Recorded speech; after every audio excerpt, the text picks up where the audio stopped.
अस्सलाम वालेकुम everyone, this is Miya Akbar. Hope so आप सब लोग ठीक होंगे और मेरी वीडियोस आपको पसंद आ रही होंगी। आज हम लोग EC 301 का लेसन नंबर 18 करने जा रहे हैं। ये आपकी mid term related last video है। इसमें हम 22 तक कंप्लीट कर देंगे। उम्मीद है कि आपको पिछले सारे लेक्चर समझ आ चुके होंगे। तो चलिए जी अपनी वीडियो करते हैं स्टार्ट। लेसन नंबर 18 है आपके पास concept of self in adolescence. Self adolescence के अंदर अगर हम देखें तो क्या होता है, आपको कोई से 3 पॉइंट्स याद करने हैं इसके। सेल्फ अंडरस्टैंडिंग होना शुरू हो जाती है, एब्स्ट्रैक्ट सेल्फ कॉन्शियस या आइडियलिस्टिक सेल्फ कॉन्शियस आप हो जाते हो, प्री ऑक्युपाइड करते हो यानी प्री ऑक्युपाइड विद सेल्फ हो जाते हो। आप इसमें एक दो पॉइंट और ऐड कर दो, लाइक इस तरह के get fever and more concrete with ages, some revise throughout adulthood life review. अब इसमें हम बात करते हैं कल्चर इन्फ्लुएंसेस की सेल्फ कॉन्सेप्ट को लेकर। तो कल्चर जो होता है वो बंदा क्या करता है, कोई बच्चा जो होता है वो अवेयर होता है कि उसका कल्चर इन्फ्लुएंस कैसे कर रहा है उसकी एक्सपेक्टेशंस को, कल्चर बैकग्राउंड क्या है, अब उसकी कम्युनिटी कैसे वर्क करती है, स्कूल में उसने किस तरह परफॉर्मेंस देनी है, उसने वर्क करना है। फोर्थ पे आपको बताया गया था कि कल्चर जो मतलब आप इसमें क्या करोगे कि यूज़ करोगे basic knowledge of the culture को, ताकि आप अपनी फैमिली से बात कर सको, उन्हें बता सको, वैल्यूज़ को देख सको, प्रैक्टिसेस को चेक कर सको। फिर आपके पास आता है सेल्फ इस्टीम। 4 फैक्टर्स होते हैं सेल्फ इस्टीम के। बिलोंगिंग, इसमें बच्चा जो होता है, आप बच्चे को छोड़ो या आप कह सकते हो कोई भी इंडिविजुअल जो होता है वो किसी को इम्पोर्टेंट समझता है, उसकी रिस्पेक्ट करता है, उसके ओपिनियन को वैल्यू करता है। यूनिकनेस, इसमें आप बात करते हो आई feel I did something that only I could have done in the practical way. आप इसमें बताते हो कि ये काम मैं ही कर सकता हूँ। पावर, इसमें आप बताते हो कि मुझे लगता है कि मैं इस चीज़ को चार्ज कर सकता हूँ, मैं इसे सेट आउट कर सकता हूँ। Like I feel I am in charge and get things done and that I set out to do. यानी कि आप पावर में कहते हो कि आपको लगता है कि अगर हम सिंपल करें ना इन 4 चीज़ों को, तो बिलोंगिंग, आपको लगता है कि आप किसी के लिए इम्पोर्टेंट हो या कोई आपके लिए इम्पोर्टेंट है, आपको रिस्पेक्ट दी जाती है, आपको वैल्यू किया जाता है। यूनिकनेस, आपको लगता है कि आप ये काम आसानी से कर सकते हो। पावर, आपको लगता है कि यूनिकनेस के अंदर आसानी से कर सकते हो और आप ही कर सकते हो, यानी यूनिक हो आप। पावर, आपको लगता है कि आप इंचार्ज हो, आप ये काम कर सकते हो, आपकी जिम्मेदारी है इसमें। फ्रीडम ऑफ एक्सप्रेशन, तो इसमें होता है कि I can share a difficult to express thoughts feeling opinion with someone and in doing so I connect with person in deeper level.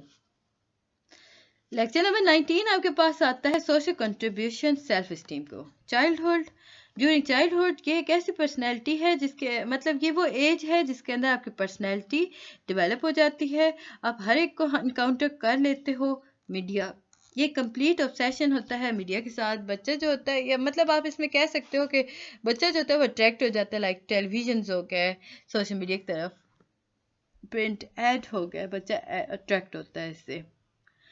Family और फ्रेंड्स, अब वो लोग जो कि स्पेंड करते हैं टाइम आपके आसपास, आप उनसे इन्फ्लुएंस हो रहे होते हो, आपकी सेल्फ इस्टीम उनके साथ इन्फ्लुएंस हो रही होती है, आपको सेल्फ कॉन्फिडेंस अपने दोस्तों के साथ बन रहा होता है। वर्क एनवायरनमेंट, इसमें बच्चा जो होता है वो स्कूल और एट वर्क इसका मेजर टाइम गुजरता है। एनवायरनमेंट जो होती है वो काफ़ी इन्फ्लुएंस करती है उसकी लाइफ को। जेंडर रोल डेवलपमेंट, जेंडर जो होता है ये बहुत इंपॉर्टेंट सेंट्रल एट्रीब्यूट है जिसके अंदर आप किसी भी ऑब्जेक्ट को उसके एंडलेस इंटरेस्ट के तौर पर लेके चलते हो, और ये ऑब्जेक्ट जो होता है ये आपकी सोसाइटीज के तौर पे होता है। इसमें आप बच्चा जो होता है वो जेंडर रिलेटेड कैरेक्टरिस्टिक्स से अवेयर हो जाता है। रब्बल और मार्टिन जो थे इन्होंने ऑर्गेनाइज किया था रिसर्च को ऑन जेंडर रोल डेवलपमेंट के अंदर। तो उन्होंने मेजर टाइपिंग कंपोनेंट्स बताए थे। फर्स्ट उसने बताया था कॉन्सेप्ट और बिलीफ, सेकंड उसने कहा था जेंडर आइडेंटिटी और सेल्फ परसेप्शन, थर्ड उसने कहा था कि वर्बलाइज जेंडर प्रेफरेंसेस, फोर्थ उसने बताया था display of gender type behaviour. Topic number 81, defining sex and gender. तो सेक्स रेफर करता है साइकोलॉजिकल डिफरेंसेस को found among male and female और वेरियन इंटरसेक्स बॉडीज के अंदर। लाइक सेक्स में इंक्लूड करते हैं आप प्राइमरी सेक्स कैरेक्टरिस्टिक्स जो कि रिप्रोडक्टिव सिस्टम के लिए रिलेट किए जाते हैं, आप सेकेंडरी सेक्स कैरेक्टरिस्टिक्स की तरफ चलते हैं जो कि डायरेक्टली रिलेट करते हैं रिप्रोडक्टिव सिस्टम को लाइक ब्रेस्ट हो गई, या आप इसमें फेशियल हेयर ले आए। जेंडर इस टर्म जेंडर को यूज़ किया जाता है जो कि रेफर करता है सोशल और कल्चरल डिस्टिनेशंस को, लाइक मेल, फीमेल, इंटरसेक्स। इसमें कैरेक्टरिस्टिक्स असाइन किए जाते हैं जेंडर के तौर पे, like as a girl. Babies जो होते हैं वो लाइक उनके पास अगर पैदा होते हैं male with male sex characterize किए जाते हैं बॉयज़। इसके बाद ही हम बात करते हैं national centre on parents family और कम्युनिटी एंगेजमेंट आइडेंटिफाई किया था उन्होंने सेवरल स्टेजेस के जेंडर आइडेंटिटी डेवलपमेंट के अंदर, जिसके अंदर उन्होंने बताया था कि जो रिसोर्सेज होती हैं वो हेल्दी जेंडर डेवलपमेंट के तौर पे यूज़ हो जाती हैं। अब वो किस में आप रीड कर सकते हो, healthy gender development and young children को आप लेके चलते हो, इसमें आप देख सकते हो इस पूरी ट्रेड को। डेवलपमेंटल ट्रेंड इन जेंडर टाइपिंग के अंदर देखे जाए तो बायोलॉजिकल थ्योरीज आपके पास आ जाती हैं, बायोलॉजिकली ओरिएंटेड थ्योरीज, जिनमें मनी एंड हार्ट ने फोकस किया था बहुत सारे जेनेटिक एंटोमिकल हार्मोनल डिफरेंसेस को, लाइक मेल और फीमेल्स के अंदर। बायोलॉजिकली ये बेस करता है सेक्स लिंक कैरेक्टरिस्टिक्स को, जिनके अंदर एविडेंस पाए जाते हैं अर्ली इन्फ्लुएंसी एक्टिविटी के अंदर कि वो कैसे एसोसिएट करते हैं जेंडर से, like more muscular active boy. और इसमें हम बात करते हैं वो एग्रेशन की तरफ होगा, टम्बल, अगर हम टम्बल प्ले की बात करते हैं तो वो वर्बल गर्ल की तरफ होगा। लाइक आप इसे इतना सिंपल कर दो कि अगर गाड़ियों से बच्चा खेल रहा है तो उसका मतलब है कि वो हम उसे रेफर करते हैं कि वो लड़का है। मतलब कहा जाता है सोसाइटी के अंदर गर्ल्स गाड़ियों के साथ नहीं खेलती, वो गुड़ियों के साथ खेल रही होती हैं, या मुख्तलिफ गेम्स ऐसी होती हैं जैसे वो कर रही होती हैं तो वो गर्ल्स की गेम हो गई, वो एक स्पेसिफिक कर दिया गया, डिफरेंस बना दिया गया। कॉग्निटिव ओरिएंटेड थ्योरीज जो होती हैं ये काफ़ी यूज़फुल हैं इस पर्सपेक्टिव को लेकर। तो ये था लेक्चर नंबर 19। जल्दी से करते हैं 20 को शुरू। इसमें हम बात करते हैं अराउंड एज 2 की जेंडर कॉन्सेप्ट्स के अंदर। अब चिल्ड्रन जो होते हैं वो कॉन्शियस हो जाते हैं फिजिकल डिफरेंसेस को लेकर between boys and before the third birthday. बहुत सारे बच्चे होते हैं,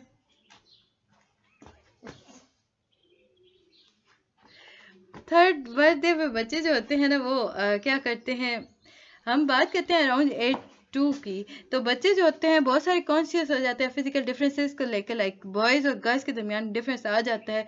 अब थर्ड बर्थडे पे क्या होता है, बच्चे जो होते हैं वो खुद को लेबल कर लेते हैं, लाइक वो खुद बच्चा डिफाइन कर होता है कि मैं लड़का हूँ, मैं लड़की हूँ, सो मुझे ये चीज़ चाहिए। बाय एज 4 की अगर हम बात करते हैं, बहुत सारे बच्चे जो होते हैं उनके अंदर स्टेबल सेंस आ जाती है जेंडर आइडेंटिटी की। वो सेम टाइम ऑफ लाइफ वैसे चिल्ड्रन जो होते हैं वो लर्न करते हैं जेंडर रोल बिहेवियर को, यानी कि उन्हें पता होता है, बॉयज़ को पता होता है क्या करना है और लड़कियों को पता होता है कि कौन सी चीज़ें उनके लिए हैं, लाइक क्लॉथिंग हो गई, हेयर स्टाइल हो गया, प्रेफर्ड नेम हो गया, निक नेम हो गया। टॉपिक 84 है आपके पास, इसमें हम बात करते हैं जेंडर रोल स्टीरियोटाइप की। 4 बेसिक काइंड्स हैं जी जेंडर रोल स्टीरियोटाइप की। फर्स्ट है पर्सनैलिटी ट्रेट।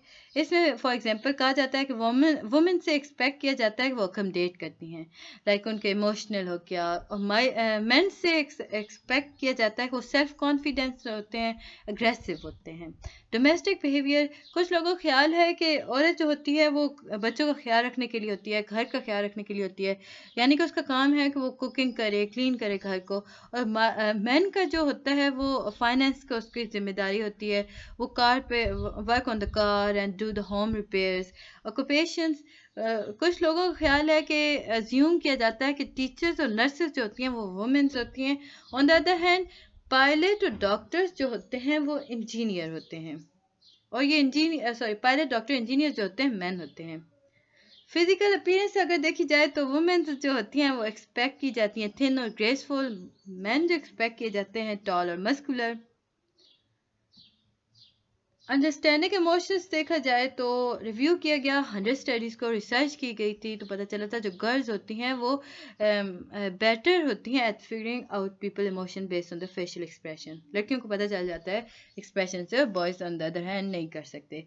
स्पेशल स्किल्स, एक रीज़न आपको कहा गया था कि one reason boy tend to out score girls on the math portion of the set in the मतलब कहा यह गया था कि स्पेशल स्किल्स बॉयज़ के पास वो मैथ में प्रॉब्लम सॉल्विंग ये सारी स्किल्स उनके पास एक्स्ट्रा होती हैं. टॉय प्रेफरेंस, अब वही बात जो मैंने बताई थी, लड़के जो होते हैं वो ट्रक कार्स इसकी तरफ बढ़ते हैं, लड़कियां जो होती है वो टी सेट्स हो गया सोसाइटी, क्योंकि उन्हें बताती है कि लड़कियां टी सेट से खेलती हैं, खिलौनों से खेलती हैं. मुख्तलिफ फिजिकल एक्टिविटी, बॉयज़ जो होते हैं वो प्ले ग्राउंड में खेलते हैं, रनिंग करते हैं, प्लेइंग बॉल करते हैं, जंपिंग करते हैं. लेकिन बेबी गर्ल्स जो होती हैं वो स्क्रीम होती हैं, लाइक उनको चेंजिंग टेबल हो गया, गेट रेस्टलेस, स्ट्रोलर और क्रॉल ओवर लॉन्गर डिस्टेंस, ये सारे काम हो रहे हैं. Lesson number 21. अब जी इसमें हम एग्रेशन की तरफ आते हैं. तो बॉयज़ जो होते हैं वो फिजिकली एग्रेसिव होते हैं गर्ल्स की निस्बत. लाइक स्टडीज़ में शो किया गया था, साइंटिस्ट ने बताया था कि पेरेंटल टेस्टोस्टेरोन की वजह से ये एक बिग फैक्टर है. जो टॉलर गर्ल्स होती हैं उन्हें किक किया जाता है, बाइट किया जाता है, हिट किया जाता है 3 टाइम मोर देन इधर जेंडर. वॉकिंग, टॉकिंग, गर्ल्स जो होती हैं वो अबाउट मंथ अर्लियर लड़कों से एवरेज में देखा जाए तो वो 1 मंथ पहले बात करना शुरू कर देती हैं. ये first half of second year होता है. ब्रिटिश रिसर्च किया गया था कि गर्ल्स बेबी जो होती हैं वो सिग्निफिकेंटली लार्जर वोकेबलरीज होती हैं उनकी 18 to 24 मंथ के अंदर. Toilet training, most girls start toilet training any time from 22 to 30 month. Boys जो होते हैं उन्हें 3 महीने ज़रूरत होती है कि वो इस केस को ले सकें. Development aggression, aggressive behaviour. Aggressive behaviour जो होता है वो अर्ली इन लाइफ स्टार्ट हो जाता है, ये डिक्लाइन करता है अर्ली चाइल्डहुड के अंदर. इसमें चिल्ड्रन जो होते हैं वो डिस्प्ले करते हैं परसिस्टेंट और स्वेयर एग्रेसिव टेंडेंसीज को. अब एग्रेशन है क्या? अग्रेशन जो है ये ऑफर डिफाइन करता है, ये broad term in developmental abnormalities psychology research के अंदर. अगर हम बात करते हैं जो कि इनकम्पास करता है बिहेवियर को, जो कि रेंज करता है टिपिकल और फंक्शनल एट डिसफंक्शनल. गाइस मेरी बत्तख आ रही है मेरे पास तो मुझे उससे देख के हंसी आ रही है. आप लोग ये मत सोचिएगा कि इसमें कुछ हंसने वाली चीज़ थी.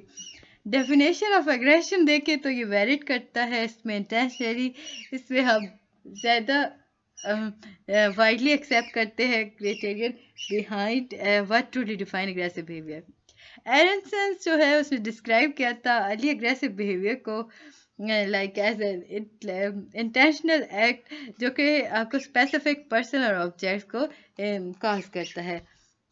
इसमें आप फिजिकल और साइकोलॉजिकल हार्म की तरफ चलते हो. बच्चा जो होता है इसमें उस 2 कैटेगरीज में डिफाइन कर दिया गया था, डिवाइड कर दिया गया था, लाइक हॉस्टाइल और इंस्ट्रूमेंटल एग्रेशन. हॉस्टाइल एग्रेशन जो होता है ये फिजिकल एग्रेशन होता है और अनकंट्रोल बिहेवियर की वजह से और होता है. इंस्ट्रूमेंटल एग्रेशन जो होता है ये इसमें वर्बल अब्यूज़ हो रहे होते हैं, मैलिशियस ह्यूमर स्प्रेडिंग की जा रही होती है, इंटेंशनली इग्नोरिंग अनदर किया जा रहा होता है. एग्रेशन जो होता है इसे डिफरेंट फंक्शंस में डिफाइन किया गया था, like proactive aggression, reactive aggression. Proactive aggression वो एग्रेशन है जिसके अंदर अग्रेसिव बिहेवियर जो होता है वो डिस्प्ले किया जाता है as mean to an end, like for example a specific goal, toy, object. aggressive behavior इसमें आया तो आप रिस्पॉन्ड में क्या करोगे उसे मतलब आप थ्रेट करोगे, लाइक रिटेलिएशंस कर रहे होते हो. ओरिजिन देखा जाए तो इंडिविजुअल फैक्टर के अंदर हमारे पास आता है. हाँ जी क्या हो गया? आप इसमें बात करते हो इंट्राट्राइन एनवायरनमेंट की. अब जो इफेक्ट्स ऑफ वायलेंस और होता है प्रेग्नेंट वोमेन के ऊपर, जिसके रिजल्ट में न्यूरो हार्मोनल चेंजेस आ रही होती हैं मैटरनल फैटल एक्सिस के अंदर, जो काफ़ी ज़्यादा की रिपोर्ट हुई थी. रिसर्च यहाँ पे डिमॉन्स्ट्रेट की गई थी एंटी सोशल बिहेवियर की, जिसमें आप 1999 के अंदर की गई थी, जिसमें हाइपो सेंसिटिविटी टू स्ट्रेस को रिलेट करता है. इसमें हार्मोन ड्यूरिंग प्रेगनेंसी काफ़ी डिफेक्ट्स हो रहे होते हैं.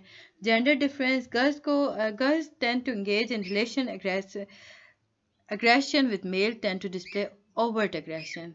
दोनों के अंदर हम देखें तो इक्वली हॉस्टाइल होती हैं। टेम्परामेंट और इमोशन ट्रेट्स को देखा जाए तो फीलिंग ऑफ एंगर जो होता है वो रेज और shame with lack of empathy, इसमें सेंटर रोल जो होता है वो इमोशनल एक्सप्रेशन। लुब्बे लुबाव अगर कहा जाए तो अगर गुस्से का देखा जाए तो इसमें बॉयज़ के अंदर काफ़ी ज़्यादा पाया जाता है और फीमेल्स के अंदर कम, लेकिन रिसर्च में बताया गया था कि दोनों इक्वल होते हैं, बट सोसाइटी के अकॉर्डिंग वो इस तरह डिस्क्राइब किए जाते हैं।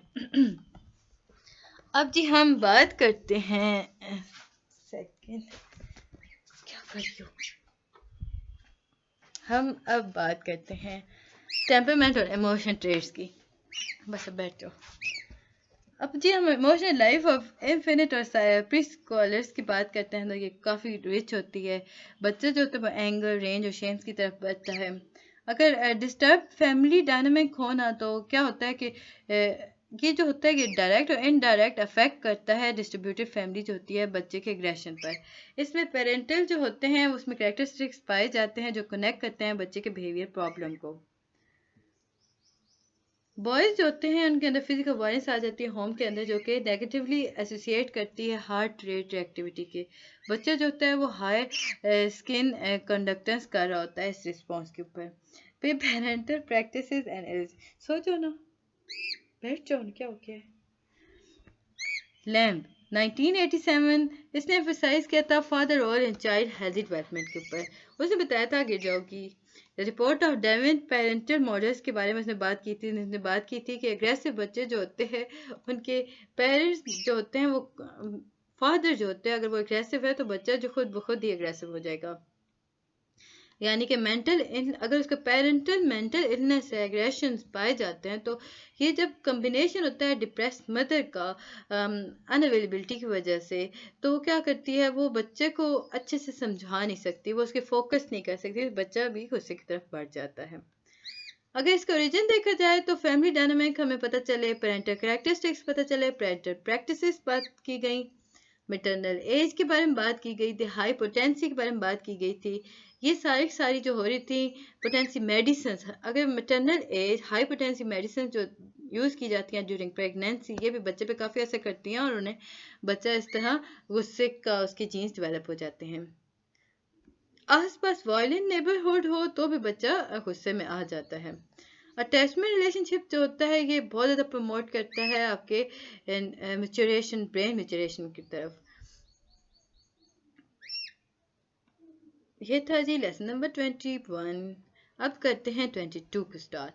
उम्मीद है कि आपको हर चीज़ समझ आ रही होगी। काइंडली मेरे चैनल को लाइक और सब्सक्राइब कर दीजिएगा। वीडियो पसंद आती है तो कमेंट कीजिएगा। जो चीज़ नहीं समझ आती मुझे पता करिए करें और आप आराम से बैठ जाओ ना।